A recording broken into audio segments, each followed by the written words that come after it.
Hello and welcome to Catalan Connections. I'm Marcela Topor and today we'll talk about cinema. We'll talk about the release of Segon Origen, a film directed by Carles Porta, and we'll talk with Rachel Hurd, who is the protagonist of this film. Welcome, Rachel. Thank you. Thank you very much for coming to the program. Thank you for having me. It's a pleasure. So tell me, Rachel, this interview, this series of interviews is called Catalan Connections. What is your connection with Catalonia? I've been here a few times. I've worked here before and I've been on holiday and I really love it here. Mm-hmm. When did you first come to Catalonia and where? I think I was in Barcelona when I was 15 and also Girona. I was working, 10 years ago. Mm-hmm. You've been in the Perfume, which was shot in Girona as well, and now you're back to Catalonia for Segon Origen, a project which is totally different, and it's actually the first time that you have a lead role. Because you've been in Peter Pan, you've been in the Perfume, but this is the first time you actually play a lead role. Yes. So what was the experience like? A lot of work. It was wonderful. It was, there were obviously challenges, but overall it was a really, really wonderful experience. I loved everybody that worked on the film and it was great. It was really, really great. Have you seen the film? Yes, I have. Yeah. And what do you think? I watched it twice. The first time on my phone, even though it's like a big film. I didn't have any Wi-Fi at my new flat, so I had to watch it like this. And I love it. I really, really love it. I'm so proud of it. The film will be released in Sitges, at the festival, the Sitges, on the 9th of October, and it will also be released in cinemas at the end of this week. Yeah. Tell me, Rachel, it was hard to learn Catalan for this film? It was really hard. Everyone said, oh, you speak a bit of French, you'll be fine. It's nothing like French. I'd never spoken Spanish or anything like it, so yes, it definitely was a challenge, but it was really good. I had 5 weeks before we started filming to really adapt to everything and just get a hang of it, and I had a wonderful coach who was working with me every day and helping me. So you had a teacher of Catalan as well? Yeah. How many hours did you practice every day? Oh God, as much as possible, and also because, we were staying in Lleida and there's no English spoken there, so every day if I wanted to go to the shop and buy something I had to bolsa, I'd be like, oh, I don't know what that means. Actually, it's funny because in the film you speak Catalan with Lleida accent. Right. How come? I don't know what accent. Is the director's fault? I would say so. I guess I was just doing what I was told. Right. Tell me, how was it working with Carles Porta, the director of the film? He took over the direction and the production after Bigas Luna died. How was the experience working with Carles Porta as a director? Fantastic. I absolutely love the man. He was such a brilliant person just to have around to work with. He's become a really good friend. It was a really, really wonderful experience. He's great. He's a very intelligent man. He knows a lot. And he's very patient. So it was a really good collaboration to work with him. The film is based, as we all know, is based on Manuel de Pedrolo's book, El Mecanoscrit de Segon Origen, but it is a free adaptation of the book. It is there are things which are different in the film, obviously. The film is set in modern times, right? And tell me a little bit. I mean, we all know we read the book and so on, but tell me what is the most important thing for you about this film? The most important thing about the film? Oh my gosh, that's a really hard question. I think probably the love story. Yeah, I think that's the love story between Alba and Dida. Yeah. It sets it apart from other films, sort of apocalyptic films or anything like that. So it's a different element, Yeah. Okay. And in terms of challenges for you as an actress, how did you prepare for this film? And what are the main challenges and difficulties that this role represented? I think just keeping sane was the hardest one. No.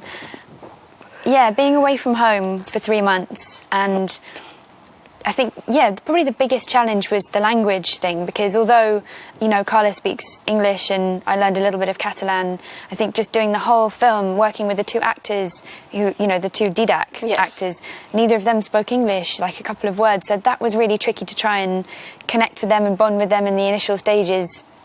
and get a good working relationship when you can't really communicate with people. So that was probably the hardest thing.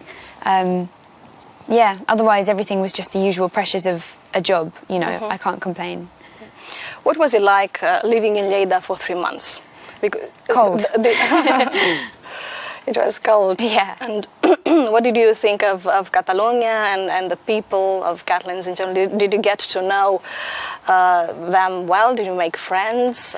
Did you get to know the country well and visit maybe a little bit? When we started filming, there was no time to do much travelling around. I kind of had this idea that on the weekends I'd go off and explore, and I'd go to Barcelona every weekend and all this stuff. And I was so tired by the time the weekend came. It was just a question of sort of sleeping until Monday. So I guess the crew were Catalonian, some Spanish, some Catalonian, and everybody I met was really lovely. Everyone was great. So what made you accept this project, and how did it all begin? Well, a few years ago, I was sent a script, and they said, "Would you meet with Biggest Luna and discuss possibly doing this job?" So met with Biggest and Oscar, the producer, in London, and it was all very exciting. And then it kind of seemed like it was going ahead, that I was going to do the film, and then Biggest Luna sadly passed away, and then I think it was another year from then until we started production. So I think it was 2 years from when I initially got that email through to when we actually got to being in Lleida and starting production. Right. Yeah. Okay. This film has a lot of special effects, right? It's based on a book which is a science fiction. It's a dystopia. It's a post-apocalyptical world. Was it very hard to do this film in terms of all the special effects that it involves? Yeah, but also there were wonderful prosthetics and things. So sometimes you were looking at. There was actual stuff to look at that, you know, sort of. I don't want to give too much away, but there was things to look at that weren't just kind of a blue screen. So. I guess when you're having to imagine kind of total devastation and you can't really see anything, but that's the job, I guess. That's just acting. Well, in the trailer, you can see a lot of... it's very amazing to see Barcelona destroyed, to see that post-apocalyptical world, no? Yeah. And the special effects are amazing. Also, the imagery, the photography and the music, that's also very beautiful. Yeah, I agree. Also, the film, it's really interesting from the point of view of your role, the role of Alba. She is like the mother of humanity, right? She's no pressure. Exactly. So what did it mean to you to play this role, Rachel? There was a lot in all of that side of things that I wasn't really aware of when I first sort of glanced over the script. And I remember walking with Carles in London, in Soho, and he was sort of saying all this stuff about feminism and being the mother of humanity and all this stuff, and I was going, oh my God, this is a lot to take on. So I guess, you know, for my job, I wasn't really about sort of thinking about that side of things so much. It's more just what's my character thinking in this situation and everything, trying not to think about everything at once, if that makes sense. Because Alba in the film, she goes from she's a daughter, she plays a daughter, then she becomes the mother, the adoptive mother of Didac, then they become lovers, then she becomes a mother herself, right? Yeah. So you go through all these stages. Yeah.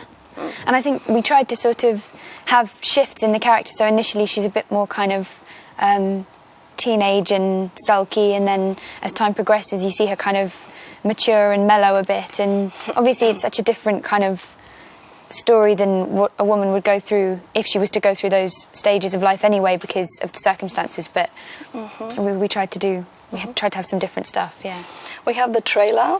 Let's watch it for a while, and then we can continue discussing about the film and about your role. Sovint em pregunto què hauríem fet els últims dies si ho haguéssim sabut. Diuen que són fenòmens naturals. Però tu ja saps el que està passant, eh?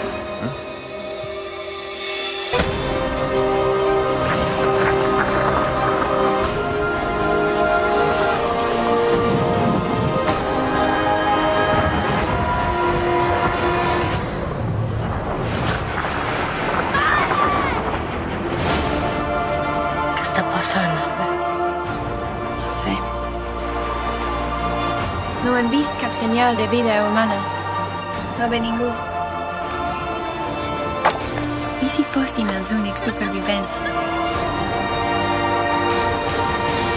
I si fóssim els primers de la nova humanitat? Anem en marxa, a Barcelona, en busca de respostes. El Didac ha crescut molt. S'ha convertit en un home. Ets la dona més increïble del món. No m'importa si som tu i jo sols per sempre. Preferim viure al costat del mar, un lloc on puguem viure feliços i començar el futur. Estic embarassada? El Didac és en barco. Hola! Em pensava que era l'últim que quedava. I teniu un fill! Corre, Alba, corre! El nostre amor serà la llavor del segon origen de l'humanitat. Alba! Amazing trailer. Yeah, I got goosebumps. It looks great. I'm really looking forward to seeing the film. It mixes a lot of genres. It's science fiction. It has a little bit of drama as well. Romance, no, even terror scenes. Sure. Right? Everything. It's got everything. Yeah. Wow, that's cool. So let's see. Alba, tell me a little bit of. I know you had to learn a lot of new things for this film. Yeah. Right? And there has been some moments which were quite difficult. I know you were very cold one night in the sea. What happened? Well, I had to jump in the sea and then go on a boat and then jump in the sea again. And it was really, really cold. And you were wearing a night dress, something like that. I was wearing a dress and I had these thermal trousers on, but my arms were bare. And then we did the scene and it was all a bit, I couldn't really understand what was going on because the camera was in a boat and Carlos, the director, was he was far away and the sea was really choppy, and then I really didn't want to get back in the sea. Some stunt guy had a little rubber boat or something and he kind of pulled me in and I was like a rag doll. And I was like this. And then he just kind of peeled me off the side and threw me back in the sea. We did the scene and then we zoomed back to shore and there were heaters and there were people running over with hot water bottles and blankets. And I was going, What did you have to jump into the sea? You'll have to watch the film. We don't want to give away too much. We don't want any spoilers. Yeah. Well, I guess we'll have to watch the film. Yeah. What else did you learn to do? Something that you didn't know, but you had to learn it for the film. Well, I hadn't actually ridden a bicycle in a long time since I was a child. So there was an afternoon where we sort of practiced around the production studio's parking lot and also riding a moped. It was a moped, I think, or a scooter. I don't know the difference. What else? Was it hard to learn to ride a bike again? Did it take you a long time? Not too long. I really loved riding the moped or the scooter, whichever it was. I had the best time. Vespa. Was it Vespa? I don't know. Yes, I think so. I think it was a Vespa. Yeah. That was the best. That was the best day when I had to ride that. It was really good. What about diving? Oh, yeah, I had to dive as well. Because I don't know how to do an elegant dive. I don't think I still do. I don't think I remember. But I'm not very good physically at stuff, you know? My body's a bit kind of all over the place, so the stunt guy was sort of trying to train me to jump in the sea without looking like a baby seal. So we did that. And what was it like to play with your father? Really, really fun. It was, I'm really glad that all worked out. When you say that the film, we won't say too much, but your character, Alba, she moves from London to Lleida because her dad gets a job there, right? Yeah. And the character, your dad in the film, is in fact my real dad. Yes. Yeah. In real life. Yeah. It was really great. So how did it go? It was lovely to have him there. I was really pleased with what then came out of that because obviously it's real. I was able to tap into kind of, when you're a bratty teenager, I was a bit of a bratty teenager sometimes, so I was able to have that kind of, remember that dynamic between me and him, and that worked quite well for the scene we have together in the scenes, I think. Right. I loved it. It was really lovely to work with him. So is he an actor as well? Yes. Your dad? Yeah, he is. Yeah. So it comes from the family, right? Sure. Yeah. What else? What other anecdotes could you tell me from the film? There were so many. I think what really stuck out was the evening on the beach where we filmed a birth scene. It was unbelievable. It was really emotional. I think we had one take, this little baby. Right. And yeah, it was really a very moving, special. It was a bit like a dream or something. It was very surreal to be pretending to give birth on the beach at night. Yeah, but wonderful. So the birth scene when Alba gives birth to her child. Yeah.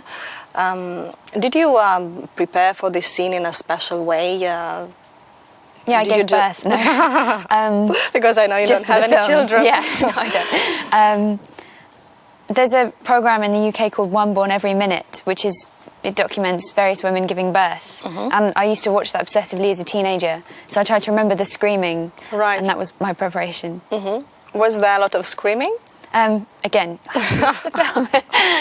Maybe I got it totally wrong. I don't know. I've not given birth, but Right.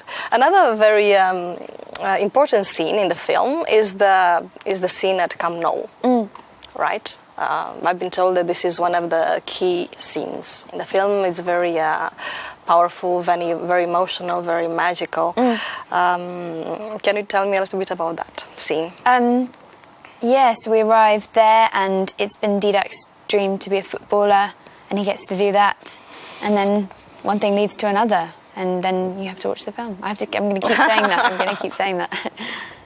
But it wasn't filmed in Camp Nou. It was filmed somewhere else, right? Yeah, I can't remember where, but it wasn't in Camp Nou. Tell me, how does your character change along the movie? The changes that Alba suffers from the beginning to the end. How do you see that? And in your work as an actress, the challenges it brought you as an actress. I think 'cause it's over 5 years, or I think 5 years, and is it 5 years? Something like 5 years. Yeah. Vespa scooter, who knows? And in that time, that's a pivotal point in anyone's life, that sort of age, those ages, and obviously what goes on in any situation would change somebody a lot, as we were discussing before. So I think there was all that, and then it was one of those things. It's like, how much do you sort of play the idea of, okay, there's been this huge situation where catastrophe, like a natural exactly. disaster. How much would that shape things? There's two people. How much? So I guess it was kind of about, that was all discussions that were had in the beginning, and it's a difficult question. I mean, that's like the biggest question, and I don't exactly know how to answer it. It's very different. In the book, there is an alien attack. Yeah. Right. But in the film, we have a natural disaster, catastrophe, right? And when the film starts, Alba is how old, more or less? Like 18? 17? So she's very young. She's a bit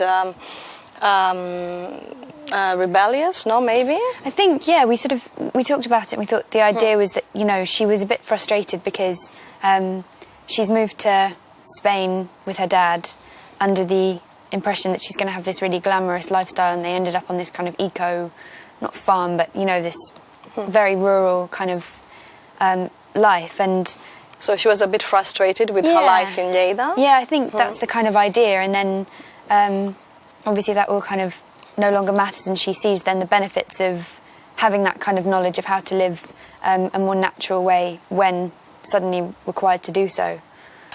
Yeah. So this big thing happens, right? And that that changes her a lot. In what way? Well, I think she's looking for her father. She wants to know whether or not he's okay. Everything that they see is just destruction. Right. But I think she has this kind of idea that he might have made it to Barcelona, and that because obviously when that happens, they don't know the extent of it. They don't know if it's just in the area or if it's the country or if it's global. You wouldn't know if all the phone lines are down. There's no way of. They don't know that they are the only people who survived. Yeah, because you would check Twitter, you'd check on the television, you'd check on the radio, whatever, to kind of find out if there was a big power cut or something. And when you've got nothing, you've got no way of communicating, you have no idea what's going on. So I think it's just, it's like all the stages of grief almost. It's confusion and it's all sorts. And then finally, when they do travel a bit, they see a bit more of the extent of everything. What about the relationship with Didac? Yeah. How was it working with Ibrahim and with the other Andres? Yeah. Andres. Wonderful. I love them both so much. I've missed them. I haven't seen them. I think we're going to see them later today. Yeah. They're both just the best. Beautiful, beautiful boys, beautiful hearts. Probably young men now. It was really wonderful. Again, it was quite tricky because I couldn't talk to them in English, but me and Andres would sing Amy Winehouse songs to try and get through the long, cold nights. And, it was great. It was really great. Because you're a professional actress and they had never been in a film before. No, but they're professional actors now. They were brilliant. Brilliant. So for them it was like the first time, no? Yeah. And it was different working with non-professional actors in this case than working with a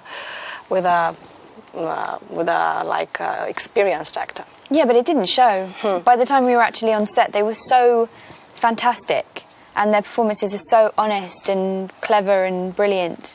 So you wouldn't know it was their first time. They were fantastic. What about playing with Sergio Lopez? Yeah, he's what about fantastic. the He's very experience? funny.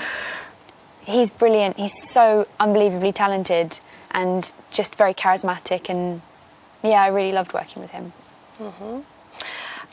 Okay, let's see. What would you say? There has been a lot of talk about the fact that there's this metaphor of Adam and Eve, in the book. It's presented in more of a biblical style, but is it very represented in the film as well? This metaphor in the biblical way of Adam and Eve. I don't think deliberately. I mean, there's the obvious comparison of an origin story, but I don't think there's any. I haven't sort of gathered that there's particularly religious undertones to the film or Adam and Eve metaphors being deliberately used in order to kind of give that effect. I guess that can be taken if somebody wants to take it, but I don't think that's right the intention. But you playing the mother of humanity, did you feel it was particularly hard for you? Also a lead role, you were present in, I guess, in almost all the scenes. Yeah. Did you find that hard? It was a big challenge for you? Definitely, because there was, it was just so much to take on. And in a way it was quite good being abroad and in a country where I didn't speak the language particularly, because it meant that I could just kind of focus as much as possible. But I don't know, I mean, all the challenges that you come up against when you make a film or when you do any job, none of that actually matters, because when the final thing is there, the only thing that counts is what you see on the screen. So some days it did feel like the acting side of things was almost, not that it was top of my priority list, but there were so many other things going on. But again, there's no point in me going, oh, it was really cold that day, or it was this, or that. That's doesn't matter, none of that matters. It's just kind of, I just did my best, really. You did a great job, I think. Oh, thank you. And you haven't seen the film, so you might be. Well, I've seen the trailer, and it looks fantastic, like I said, and I'll see it this weekend. Yeah. I've seen the perfume, though. And in the perfume, in Peter Pan, you work with really big names. You work with Dustin Hoffman and other popular actors. So how was the experience, like from working with very well-known actors, even in Hollywood, to doing this film? How was the experience like? Not particularly different. I mean, mainly the communication thing, as I know I keep saying, but that's the main thing. You know, on other jobs, you know, when you work in your own country or where English is the main language, there's just it's a shorthand and all that kind of stuff. When you're working with people, you know, when you don't speak the same language, that's the hardest thing. But it's not, you know, there was no difference in terms of the talent, the ability of everyone and how nice everyone was. That wasn't affected, I don't think. Have you watched a lot of post-apocalyptic films like The Road, The Last Days, Take Shelter? There are so many to prepare for this film. I didn't watch any of those films. No? I'm sure they're all brilliant films, but I'll tell you a secret. I don't really watch films or television that much. I prefer to read. Really? Yeah. Oh, wow. Because I have a really short attention span, and I, for some reason, can find it easier to sit and read. I get really, like, fidgety when I'm watching television. Not always, if it's a really good film like Second Origin. But I haven't seen those films. Maybe I should have done more homework. But right now you're in a series, no? What are you doing at the moment after finishing the Second Origin? What other projects have you been involved in? There was an ITV show in the UK called Home Fires, and I was in that. And then I did a film in London called Beautiful Devils, which is a modern retelling of Othello. And yeah, that's what I did. I have another curiosity about the Second Origin.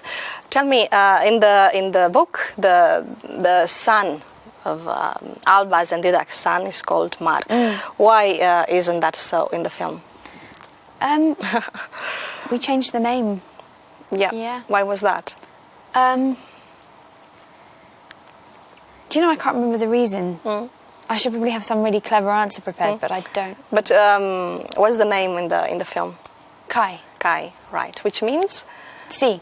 Sea in what language? Hawaiian. Oh, that's cool. Yeah.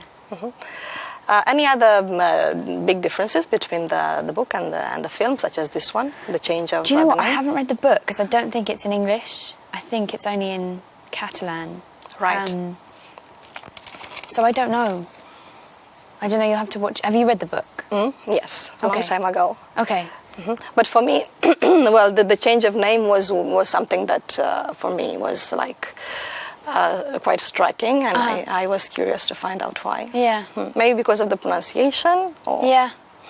Probably. Kai is more, it's easier to remember, no? It's a cool name, Kai. Because we don't have too much time left, I would like to ask you, apart from the television and film projects, what are your plans for my life? For the near future, for your life. Go on safari and... Go on a safari, wow, where? Yeah, in Africa. That's cool. Which would be very exciting. And I write a lot, and I'm doing a degree, Open University degree. So just get on with my studies. What do you study? Now it's called the Art of English. It's like an English-based course. So it's about language, no? Yeah. Writing and stuff. Yeah. Because you studied acting in...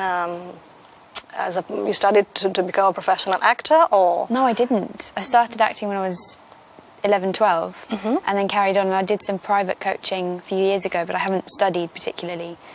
I should probably study. That's very interesting. Okay, Rachel. What else, for the viewers who watch us at the moment, what would you tell them? Why should they go and see this film when it opens on the October the 9th? Because it's such a beautiful story, it's a beautiful film, and it's very exciting, and it's a brilliant film. What more can I say? If you like films, go see it. Okay, we'll go and see it. Thank you so much, Rachel, for coming to talk to me today. Sure. Good luck with everything, and hope to see you again. Thank you very much. Soon. And you.